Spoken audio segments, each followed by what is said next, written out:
Thanks for watching.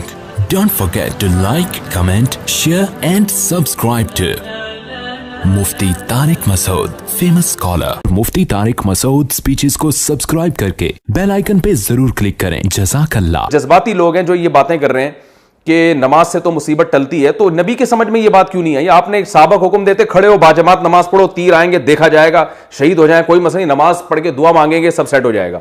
ओ भाई, असबाब ये कहते हैं कि तीर जब आता है ना, गोली जब आती है, तो वो नमाजी और रोजेदार और बेनमाजी में फर्क नहीं करती. आप नमाजी के यहां रख के बंदूक चलाएंगे वो भी मरेगा, चरसी के रख के चलाएंगे वो भी मरेगा. ये ग्राउंड रियलिटी है. इसी वजह से तो नबी ने हुक्म दिया कि जब नमाज में सांप नजर आए तो नमाज तोड़ के सांप को मार दो. ये सही हदीस है. ये थोड़ी हुक्म दिया कि नमाज में सांप नजर आए तो कोई बात नहीं, तुम्हारा अभी अल्लाह से कनेक्शन है और नमाज बलाओं को टालती है, तो ये सांप क्या बला, ये खुद ही टल जाएगी, तुम नमाज नहीं छोड़ना. बल्कि हुक्म दिया नमाज छोड़ो, पहले सांप को मारो. क्या मजहब का भाई क्या तस्वुर पेश किया जा रहा है? ये जुनूनी किस्म के जो लोग हैं, क्यों मजहब का बेड़ा गर्क कर रहे हो? क्यों लोगों को बर्बाद कर रहे हो मजहब के नाम पे? इल्म सही नहीं है तो चुप रह जाओ, ये ज्यादा बेहतर है तुम्हारे लिए. तो ये नबी सल्लल्लाहु अलैहि वसल्लम की तालीमात है जो मैं आपको बता रहा हूं. अब आप देखें, आप सल्लल्लाहु अलैहि वसल्लम ने वो तमाम असबाब इख्तियार किए ग़ज़वा खंदक में. जब आपने अपनी जिम्मेदारी पूरी कर ली, फिर अल्लाह की तरफ से मोजज़े भी सादिर होना शुरू हुए. जब सहाबा किराम को भूख लगी है, भूख से बेहोश होने लगे, मरने लगे, शहादतें होने लगी, ये हालत हो गए सहाबा के. अब चूंकि उनके पास कोई ऑप्शन नहीं था, फिर क्या हुआ है कि हांडियों से सालन निकलना शुरू हुआ और आप सल्लल्लाहु अलैहि वसल्लम ने हुक्म दिया कि भाई ढक्कन नहीं हटाना देगचे से, और सहाबिया को हुक्म दिया कि बर्तनों में सालन डालती रहो और ढक्कन नहीं हटाना. इतना सा शोरबा था और वो सैकड़ों सहाबा को काफी हो गया.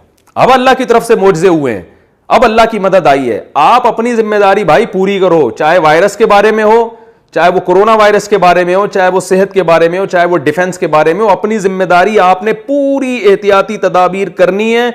उसके बाद फिर ऊपर से अल्लाह से दुआएं मांगे, मदद आएगी. पेड़े खाने के बाद आप दुआ मांगोगे, मदद नहीं आती अल्लाह ताला की, मरवाओगे आप लोगों को.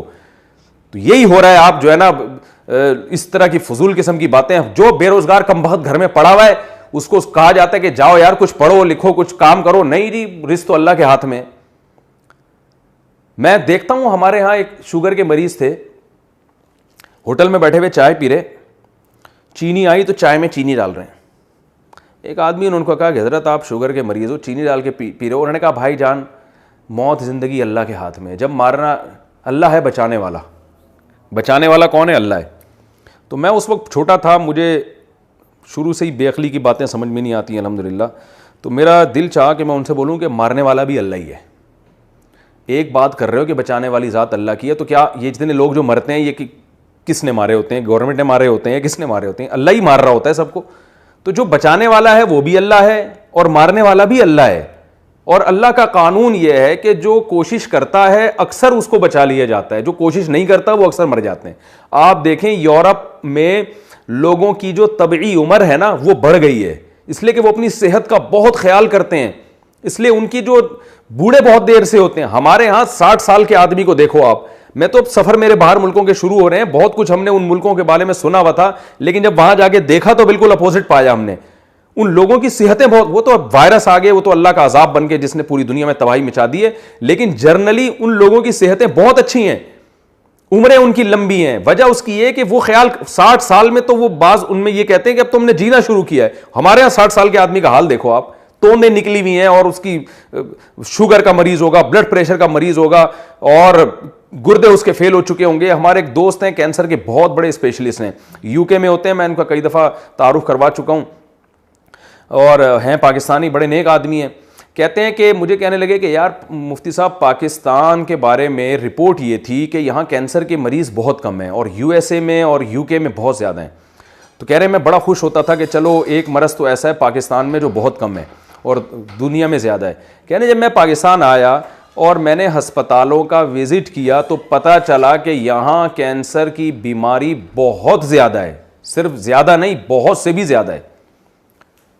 तो कह रहे हैं फिर मैंने कहा यार रिपोर्ट क्यों नहीं है? पता चला कि यहां रिपोर्ट तैयार ही नहीं होती है, यहां कोई डॉक्यूमेंट बनते ही नहीं है कि कितने मरीज हैं और कितने नहीं है. कह रहे हैं अस्पतालों में जाके पता चला भाई यहां तो, और खासतौर पर ब्रेस्ट कैंसर जो खवातीन में हो तो बहुत ही ज्यादा है.